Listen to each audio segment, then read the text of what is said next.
Welcome to Academic Gain Tutorials.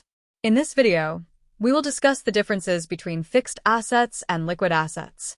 Before we begin, let us briefly understand these two concepts.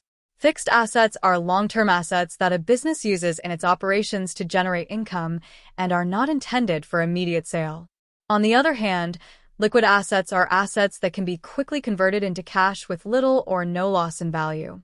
Understanding the differences between fixed assets and liquid assets is essential for financial management, investment decisions, and business planning. Number 1. Fixed assets are tangible or long-term assets used in business operations, whereas liquid assets are short-term assets that can be easily converted into cash. Number 2. Fixed assets are generally held for more than 1 year, whereas liquid assets are usually held for less than 1 year. Number 3. Fixed assets are acquired mainly for operational purposes and not for resale, whereas liquid assets are primarily held for meeting short-term financial needs. Number 4. Fixed assets have low liquidity, whereas liquid assets have high liquidity. Number 5. Fixed assets cannot be quickly converted into cash, whereas liquid assets can be converted into cash within a short period. Number 6.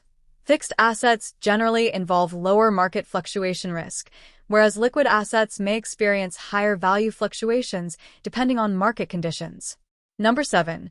Fixed assets usually provide long-term returns and benefits, whereas liquid assets mainly provide short-term financial flexibility. Number 8. Fixed assets are subject to depreciation or amortization over time, whereas liquid assets are generally not depreciated.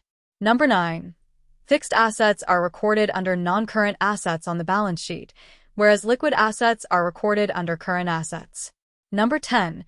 Fixed assets may qualify for depreciation-related tax deductions, whereas liquid assets do not provide depreciation tax benefits. Number 11. Fixed assets can often be used as collateral for obtaining long-term loans, whereas liquid assets are generally maintained for immediate financial requirements. Number 12. Management focuses on the efficient utilization and maintenance of fixed assets, whereas management focuses on liquidity and cash availability when dealing with liquid assets. Number 13. Examples of fixed assets include land, buildings, machinery, vehicles, furniture, and equipment, whereas examples of liquid assets include cash, bank balances, marketable securities, accounts receivable, and short-term investments. Number 14. Fixed assets support long-term business growth and production capacity, whereas liquid assets support daily operations and short-term obligations. Number 15. Fixed assets usually maintain relatively stable long-term value, whereas liquid assets may experience frequent value changes due to market movements and economic conditions. In summary, fixed assets help a business build its long-term operational strength and productive capacity, whereas liquid assets provide the flexibility and cash availability needed to meet short-term obligations and maintain smooth business operations. A healthy balance of both fixed and liquid assets is essential for financial stability and sustainable growth. If this lecture was helpful, give it a thumbs up and subscribe to the channel. Thank you.